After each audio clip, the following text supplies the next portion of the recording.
My fiancé declared that we would be delaying the wedding so that I could travel to India with my yoga instructor. No need to postpone, I responded.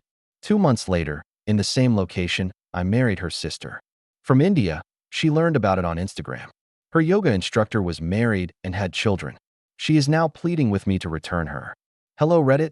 2 months before our wedding, my fiancée made the decision that she needed to travel to India with her yoga instructor. I therefore became a better lady. Her sister. The location, date, and bride are all the same. She had an epic tantrum when she viewed the wedding pictures on Instagram from halfway around the world. Hold on tight. This becomes crazy. I'm a 31-year-old man who practices corporate law in Denver with a focus on commercial real estate. Good pay, a steady job, and all the hallmarks of a responsible adult. Since law school, I've been putting in a lot of overtime at a mid-tier firm, and last year, I was promoted to partner. I currently manage my own practice with 3 associates and a steadily expanding clientele. I've always had a straightforward philosophy on life. Put forth a lot of effort, save money, and create a solid product. I possess a respectable 3-bedroom home in Cherry Creek, drive a dependable BMW 5 Series, and have enough money in my investment accounts to live well by the time I'm 55, assuming everything stays the same. Secure, but not ostentatious. My dad had always talked about laying that kind of foundation. Anything that was unaffected by relationship problems or market disasters. I grew up seeing my dad save every penny he could while working in construction for 30 years. He would always stress that having a stable income was the key to freedom, even if he would return home covered in dust and with broken hands from working with cement. While wealth may not be able to purchase happiness, poverty is a surefire way to ensure unhappiness, son. That lesson stuck. When we first met 3 years ago, my fiancée, Amber, a 29-year-old woman, was all I had imagined a relationship should be. Yoga instructor, health blogger, and Denver woman's perfect blend of spirituality and style. She had a collection of crystal jewelry that purportedly aligned her chakras, long brown hair that was usually precisely styled in those untidy but purposeful bonds, and an Instagram page that resembled a brochure for a meditation camp. We got together at an environmental charity event, me wearing a conservative tie and a navy suit, which is my regular business attire. Her essential oil perfume smelled like a hippie fever dream, and she was dressed in flowing fabrics that likely cost more than most people's monthly rent. She was fascinating in the sense that individuals are when they are so dissimilar from your normal life. She spoke of energy therapy and mindful living as if they were respectable professions, while I dealt with contracts and liability provisions. She spoke in a way that made even the most ordinary observations seem deep. She would add that the cosmos is asking us to have an authentic connection, like wanting to go out to dinner. She wants me to pay for her $80 organic facial, so I'm feeling compelled to investigate this energizing interaction. It was all about harmony, energy, and divine timing. The contrast was ideal for the first 2 years. I would take her to fancy restaurants where the waiters didn't smell like patchouli, and she would bring me to sound bath sessions where I would lie on yoga mats while a woman played crystal bowls for an hour. My business edges were softened by her. I provided her with a stable income and opened her eyes to a world beyond workshops on chakras and sage burning. On paper, the classic opposites attract scenario seemed ideal. At her yoga courses, she delighted to tell people about her partner, a corporate lawyer, as if I were some exotic pet she had tamed. Totally out of place with the flowing slacks and crystal pendants, I would wear button-downs and khakis to her studio events. However, she appeared to relish the novelty. She looked like a goddess on my arm at formal events, and the sex was amazing, so I chose to overlook the warning signs. Having her at business events was a hit with my partners. She was sophisticated enough to avoid embarrassing anyone, yet exotic enough to be fascinating. Her fixation on her yoga instructor, Ethan, was the first red flag. She began attending courses at this new school named Sacred Lotus around 8 months ago. The place had enough incense burning to suffocate a monastery, with bamboo floors and Sanskrit quotes on the walls. The founder was Ethan, a man in his mid-30s with shoulder-length hair, a well-groomed beard, and enough tribal tattoos to be considered culturally appropriative. He was said to have spent 7 life-changing years studying in ashrams all throughout India, delivered thought-provoking speeches about consciousness and real life, and had the bothersome habit of touching students during poses far more than appeared necessary for teaching. With his trained sincerity and boundary concerns, the man resembled a spiritual used car salesman. All of a sudden, Ethan was mentioned in every conversation. Ethan believes that the majority of people are stuck in egocentric ways of living. True love, according to Ethan, goes beyond what society expects. According to Ethan, Western civilization separates us from our best selves. This breathing method that Ethan taught me completely changed how I dealt with anxiety. Amber didn't think it was funny when I began jokingly referring to him as Guru Ethan. She would become defensive and give me a lecture about how I should respect spiritual instructors and be receptive to all types of insight. Classes were held every day instead of twice a week. She then began going to his weekend seminars on letting go of limiting ideas and spiritual awakening. If Amber hadn't earned $35,000 annually teaching yoga and writing blog entries about crystal healing and moonwater preparation, I wouldn't have been bothered by the $300 to $400 expense of each of these.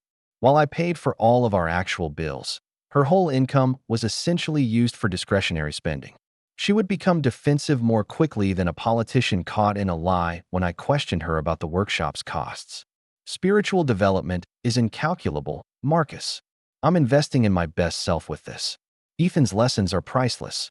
He is assisting me in overcoming habits that have prevented me from moving forward for a lifetime. Everything we require for our development is always provided by the universe. In the meantime, I was covering our mortgage, utilities, groceries, health insurance, auto insurance, and the majority of our out-of-home meals. She may have contributed 20% of our joint expenses. And now, Ethan's enlightenment workshops were taking up a sizable portion of her salary. In essence, I was paying for her spiritual liaison with a man who billed desperate housewives to claim that their issues stemmed from blocked chakras. After bringing up this financial disparity once, I received a lecture about how money is merely energy and that I needed to stop thinking in terms of scarcity. Amber claims that my worries about her spending patterns were merely expressions of my fear-based attachment to wealth. Amber revealed she was experiencing a spiritual detachment from the planning process 2 months prior to our September 15th wedding, which was set to take place at the Broadmoor in Colorado Springs. She would spend hours meditating in our spare bedroom, incessantly journaling about her fear before marriage, and having lengthy phone conversations with Ethan about releasing cultural brainwashing about partnership. I assumed it was just typical pre-wedding anxiety heightened by her religious jargon. We had already sent invites to 120 people, made $15,000 in deposits, and I had purchased a $12,000 engagement diamond that she had expressly asked for after considering what would work best for her energy. The 1920s Art Deco ring, which she had discovered at a Boulder shop, featured diamonds free of conflict and proof of ethical sourcing. It had taken a lot of energy to plan the wedding. Amber urged that everything be purposeful and consistent with our principles. Organic and locally sourced flowers were required. Her increasingly stringent dietary needs have to be accommodated by the catering. In addition to taking beautiful photos, the photographer needed to comprehend holy ceremonies. Each meeting with the vendors evolved into a spiritual session regarding their energy and if they respected the sacredness of oneness. Then came the day that was a game changer. When Amber entered my home office, I was going over contracts for a big commercial development project. I knew that her calm demeanor meant trouble was on the way. She was dressed in a $200 flowing white dress from a boutique that most likely had crystals in the dressing room. She was carrying a cup of her exclusive ceremonial cacao blend while sporting a flawlessly imperfect top knot. Marcus, I must tell you something very essential. Her voice was that of a yoga instructor, serene, as if she were using spiritual authority to give heartbreaking news or to lead someone through a challenging position. What is going on? I assumed she was about to share another workshop or dietary discovery, so I didn't glance up from my laptop. Together with Ethan, I've been delving deeply into spiritual work and discovering my true path. As a result, I've gained some profound insight into our partnership and my life's purpose. I took notice of that. I shut down the laptop and turned to face her. She appeared ethereal in the early light coming in through the window, but there was a deliberate quality to her posture, as if she had practiced this pose beforehand. Marcus, I'm not prepared for marriage. not the conventional type that we have been preparing. Before I can really commit to partnership, I need to put off being married and travel to India with Ethan to study at genuine ashrams and find my true purpose.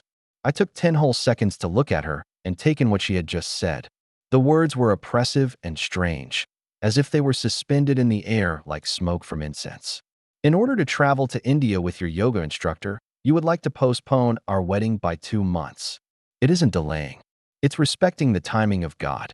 The universe is telling me that before I can really commit to a partnership, I must first pursue this spiritual journey. Ethan can help me with the shadow work I need to accomplish because he has ties to real masters. We have 120 folks coming. Amber. We have made deposits totaling $20,000. Marcus. Money is simply energy. Spiritual genuineness is what counts. According to Ethan, most marriages end because the parties haven't put in the inward effort required for a mindful partnership. Give up. Regarding leaving your fiancé 2 months before your wedding, what specifically does Ethan say? Something harder showed through her placid mask as it slipped a bit. According to him, even in uncomfortable situations, genuine love fosters one another's spiritual development. Instead of trying to ensnare me in traditional frameworks, you would want me to pursue my greatest calling if you truly loved me. What is your greatest calling, by the way? Backpacking across India with a man who tells needy housewives they are spiritually blocked for $300. Cynicism like that is what's obstructing your heart chakra. The yoga instructor's voice cracked open to show real anger as she snapped. A true spiritual teacher, Ethan is. He is assisting me in realizing that, rather than embracing my actual self, I have been living an inauthentic life in an attempt to blend in with your corporate world. That old lawyer's brain kicked in. The person who examines each phrase for a tactical edge and hidden meaning. The one who, by identifying telltale signs and discrepancies, had helped me win tough discussions. What is the duration of this spiritual path? Time is not the issue. The process is important. 3 months, 6 months, or perhaps more. No matter how long it takes, I will be able to manifest as a conscious partner once I have finished the healing process and am completely in line with my true nature. Ethan is also embarking on this quest. He is, of course, my spiritual mentor. We can learn with real teachers who have never been tainted by Western commercialism at the ashrams he himself maintains throughout India. I learned everything I needed to know from the way she stated we. This has nothing to do with spiritual development. It was about enlightenment masquerading as a midlife crisis. There's no need to put anything off, I remarked softly. What are you saying? I mean, there's no need to put it off. The wedding will never happen again. Her poise broke like a bowl of dropped crystal. You're being theatrical, Marcus. This is not about desertion, but about spiritual development. I'm working on improving as a partner for you. It's about you putting another man ahead of our relationship and using spiritual jargon to make yourself feel better about it. That is untrue. Ethan and I are merely students and teachers. This relates to my own development. Amber, save it. Remember that I'm a lawyer? From the other side of a courtroom, I can see someone wrapped in lovely words. I got up and made my way to the door. You have 3 days to remove your belongings. This is where the ring remains. Instead of someone who wants to find herself with her yoga teacher, it was bought for a woman who wanted to marry me. You're not serious. This is something we can resolve. Before we make this holy commitment, the universe is simply putting our relationship to the test. I just knew exactly what kind of person I was going to marry thanks to the cosmos. We're finished. She must have been wondering how her attempts at spiritual persuasion had failed when I left her standing in my office. So fully. I wasn't finished yet, though. I needed to make some phone calls. I invited my brother Ryan and best friend Jake over that night.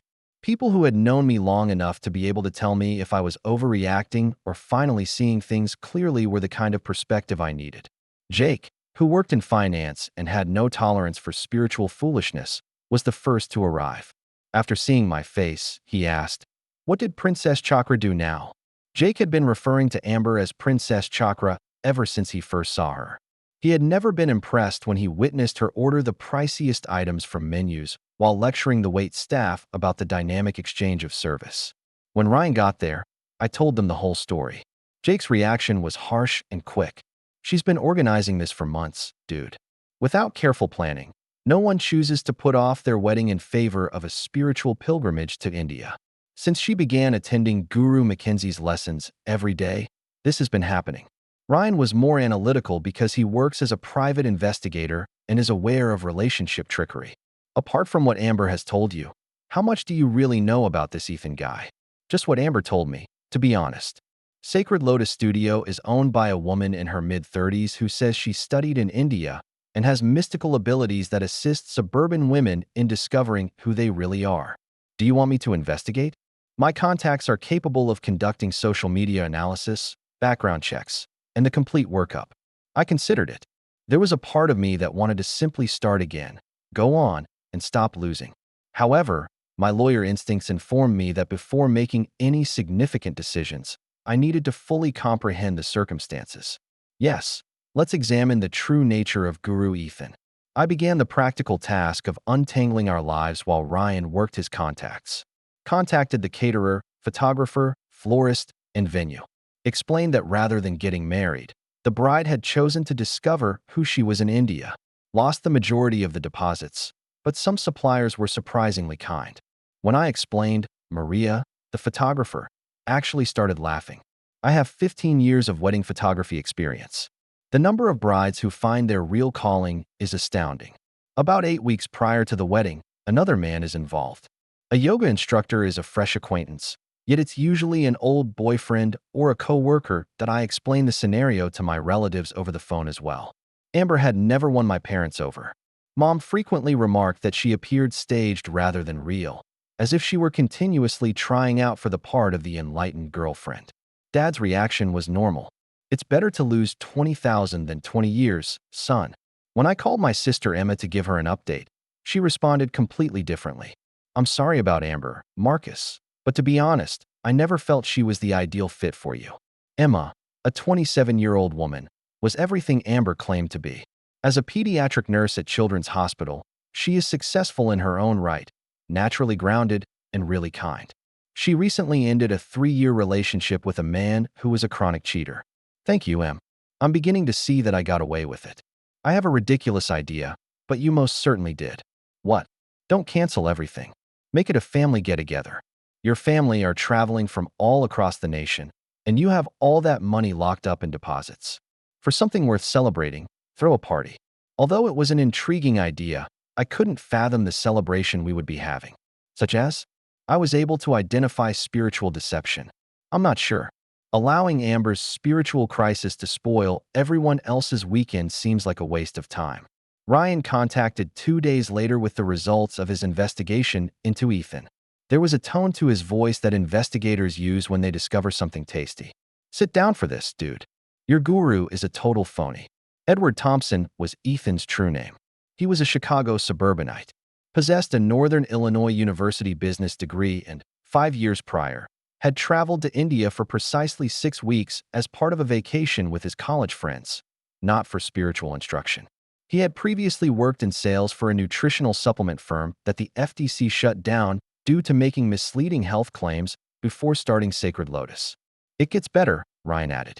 He has 2 children, ages 5 and 8, and a wife named Jennifer. They reside in a pleasant little development called Highlands Ranch. She is a dental hygienist and doesn't seem to be aware that her husband is taking his students on a trip to India.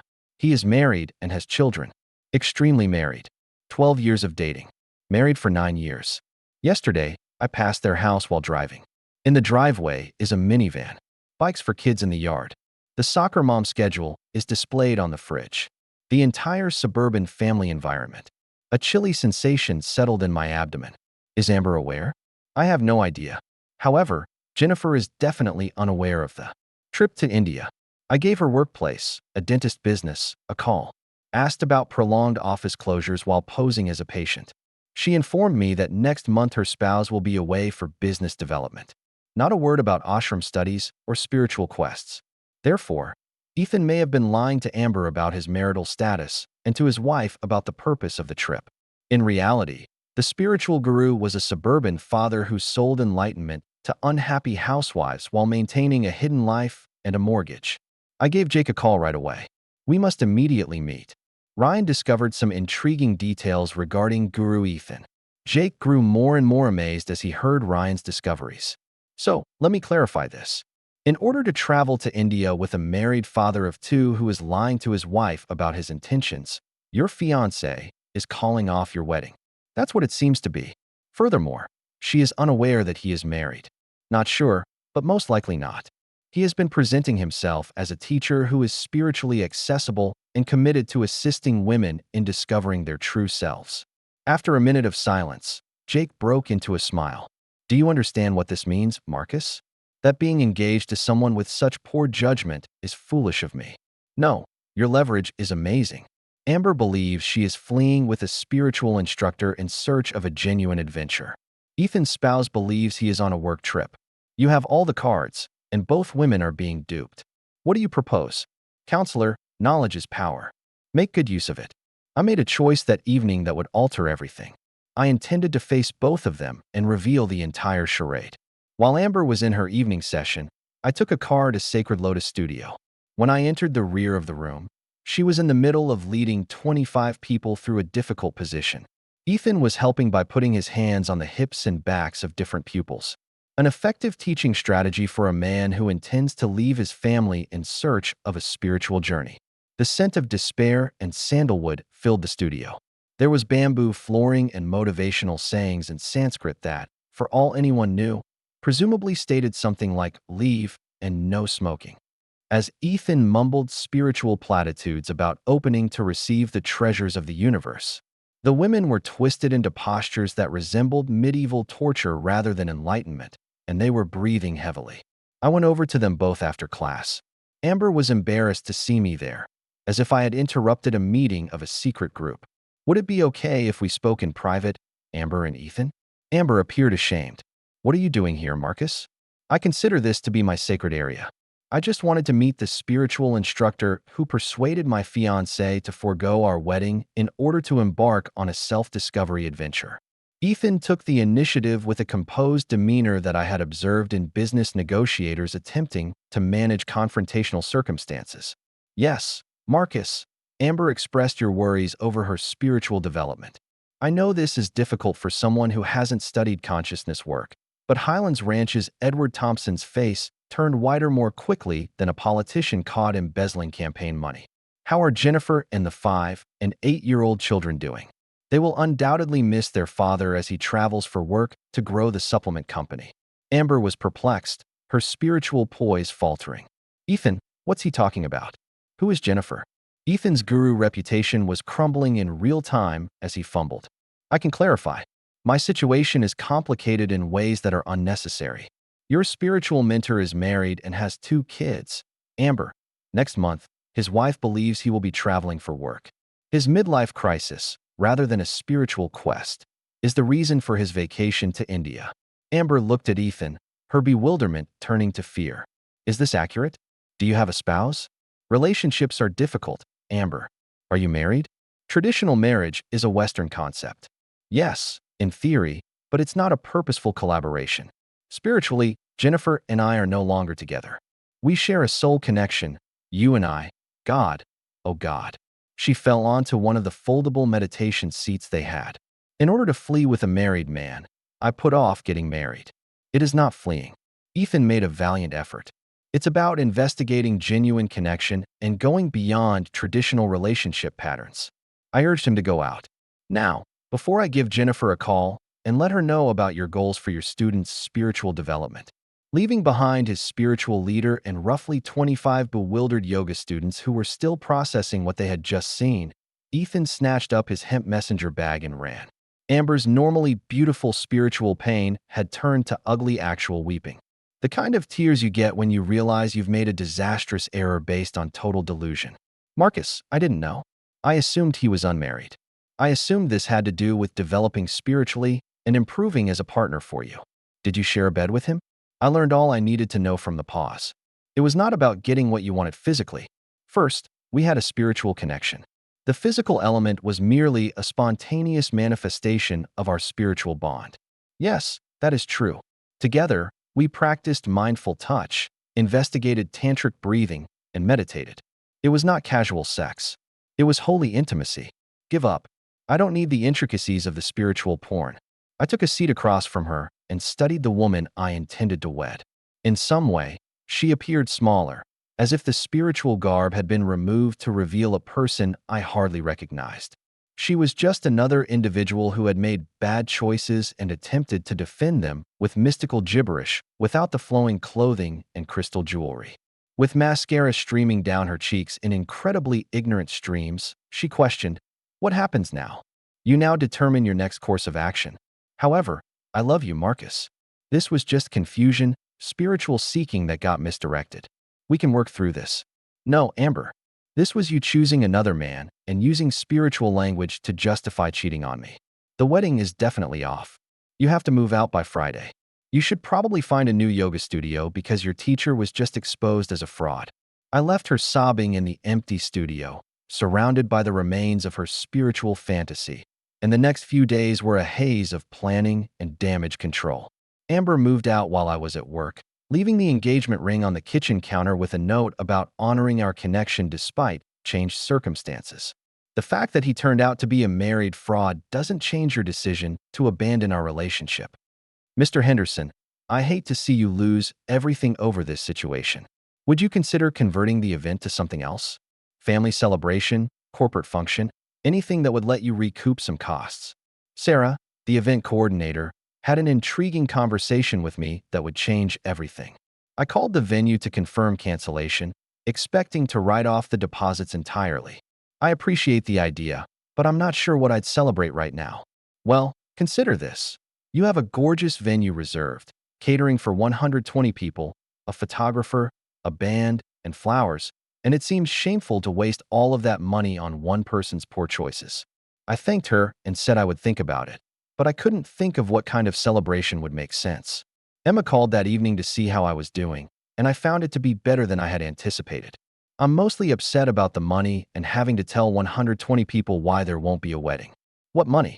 I explained the venue situation, the lost deposits, and the entire financial mess that came with calling off a wedding 2 months in advance. "Marcus, I have a crazy idea, but listen to me. What if we didn't waste the venue? You, me, and us. In fact," I laughed when I said, "Emma, we're not romantically involved. Not romantically married, stupid. Practically married for the family, for fun, to salvage something good from this disaster. And maybe save some of that money you've already spent. We tell everyone that we're turning it into a family celebration, and you get to use the venue. That's completely crazy. I get to wear a pretty dress and have a party, and instead of disappointing all our relatives with a cancellation, we give them a great weekend." The idea was completely crazy, but it was also completely brilliant in that uniquely Emma way that had gotten us both through childhood and college. After that, we get it quietly canceled and laugh about the time we faked marriage to spite your spiritual ex-fiancé, or we stay married for the tax benefits and health insurance. I'm flexible. Over the course of the following week, the fictitious wedding plan became more sophisticated, and we would tell our families that it was a celebration of new beginnings rather than a traditional wedding, with Emma wearing a dress and me wearing a tux. "Emma, that's either the most brilliant or the most stupid plan I've ever heard. Why can't it be both? Besides, I just got out of that mess with Trevor, and you're dealing with guru fraud, and we both need something lighthearted and absurd to start over." When I started thinking about the legal ramifications, I called my lawyer friend Tom to discuss the details. In Colorado, a ceremony requires a marriage license. Without one, it's just an expensive party with wedding decorations. We would have all the ceremony elements, but we would frame it as a family celebration rather than a legal marriage. I explained the situation, and Tom was fascinated by the complexity. "So, you want to marry Emma to get even with your ex-fiancé, who ran off with a married yoga teacher? Not my biological sister. My friend Emma, who has been essentially my chosen family since we were kids. We call each other siblings, but we're not related. That changes things a lot. Hypothetically, would it be legal for 2 people to get married for financial convenience rather than romantic reasons? Legal? Sure. Smart. Depends on the circumstances. Why are you asking? Are you planning some sort of tax scheme? As long as both parties understand that it's not a romantic commitment and you're honest about the arrangement, it's perfectly legal. What about divorce? If we decide to end it, it's as easy as filing paperwork, waiting 90 days, and being honest about it. It's less complicated and less expensive than most auto repairs.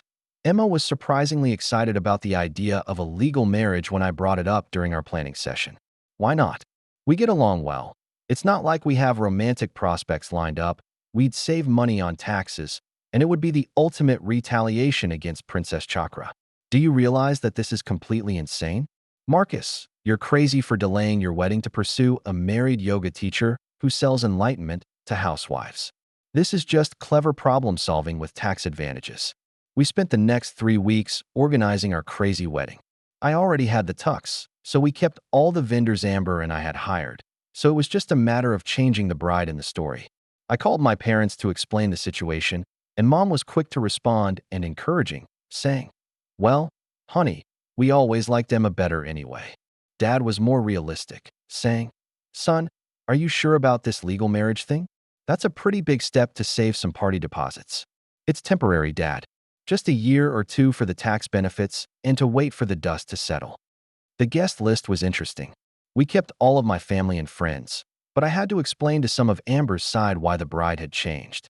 Most of them were surprisingly understanding when I explained that Amber had run off with her married yoga teacher for a spiritual journey. Emma's good people. However, he could do worse for a wife, temporary or otherwise. My college buddy Mike summed up the general reaction. "I need you. I love you, Amber. I'm getting married on Saturday." Ethan vanished after you confronted him. His wife discovered us and filed for divorce. The India trip was all lies. Emma has always been more fun than Amber anyway. At least she laughs at your jokes rather than lecturing you about your chakras. 2 days prior to the wedding, I received a panicked call from Amber, who was crying and barely able to speak. The call came from what sounded like an airport. I was perplexed, but I chose you now. I know what I nearly lost. You had the opportunity to choose me, but you chose Guru Ethan instead. I'm moving on. This is retaliation. You can't have met someone and gotten engaged already. Emma. Dead silence. Then you're Emma. Your friend Emma, who you call your sister. That's the one. I am marrying Emma because she is a wonderful woman who has never left me for a married yoga teacher selling spiritual snake oil. She is not the right person for you.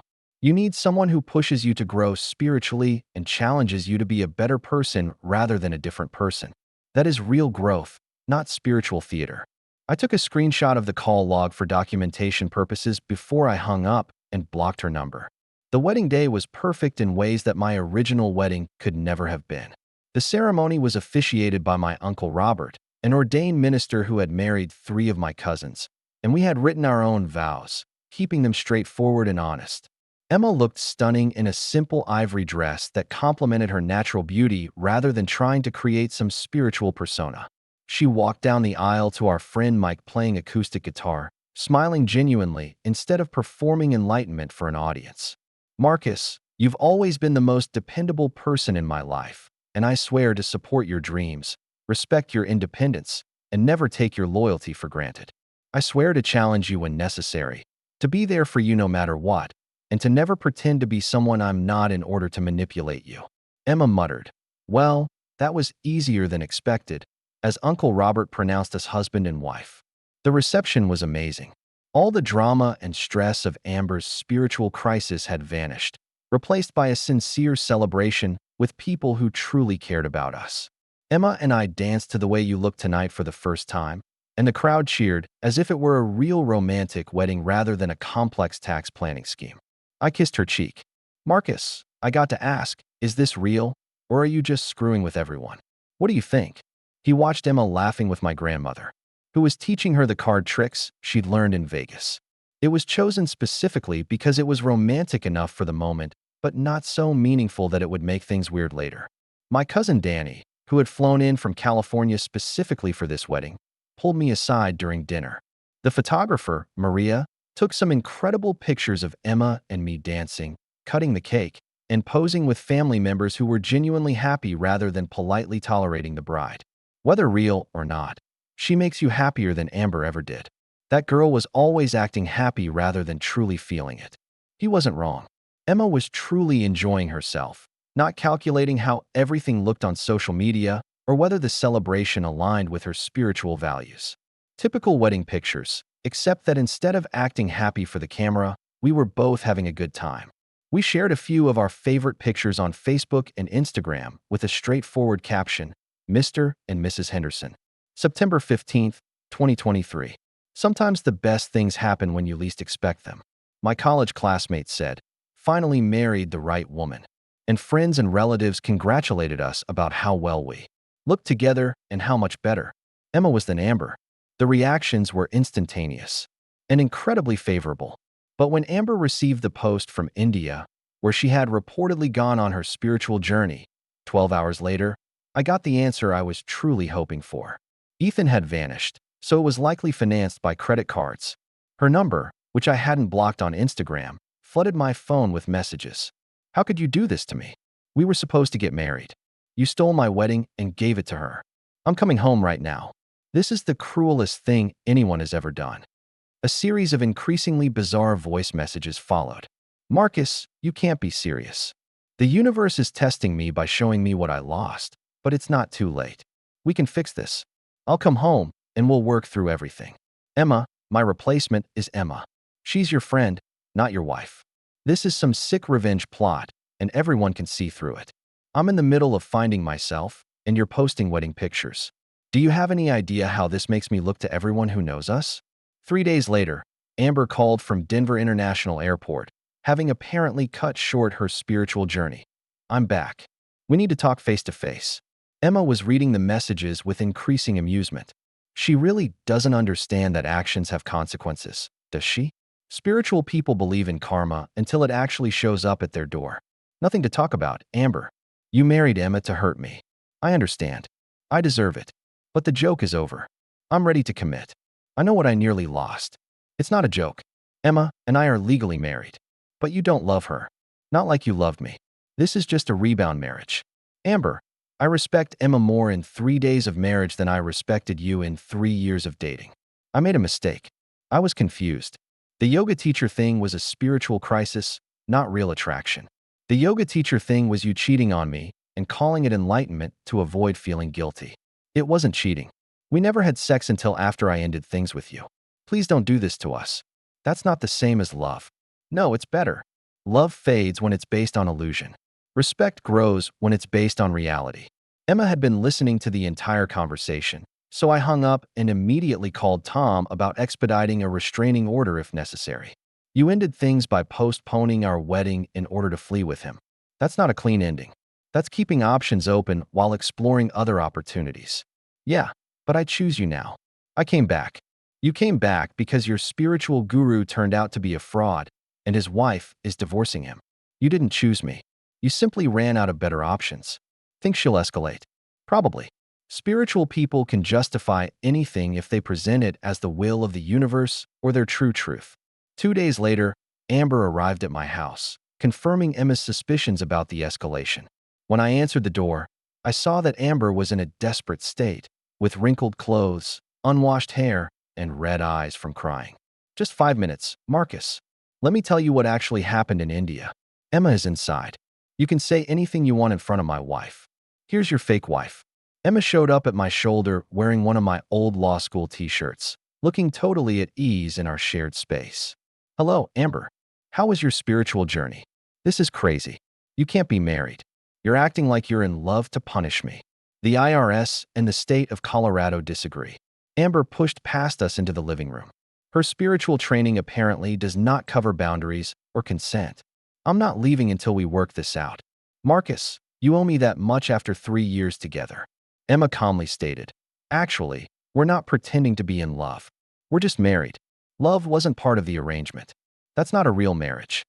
So, your spiritual journey taught you that leaving your fiancé was wrong? Yes, exactly. The universe sent me that lesson through suffering. I had to lose you in order to understand what we had. I don't owe you anything. You left me for another man. I was confused. Ethan tricked me into thinking I needed spiritual growth when all I really needed was better communication with you. Amber's face flushed red. That wasn't. I didn't know he was married, but you knew you were engaged. That's different. How? Because Marcus and I were having problems. I was spiritually unfulfilled. He didn't support my growth. Emma sat down on the couch, obviously enjoying the show. And what lesson did the universe send about sleeping with married men? I took a seat beside Emma and put on a united front. Amber, this is the truth. You ended our engagement to go after another man, but that man turned out to be a phony. Now you want me back because your backup plan didn't work out. That's not love. That's convenience. That's not convenience. I realized what I was giving up. The universe showed me that true love is uncommon, and I was wasting it on a false pretense.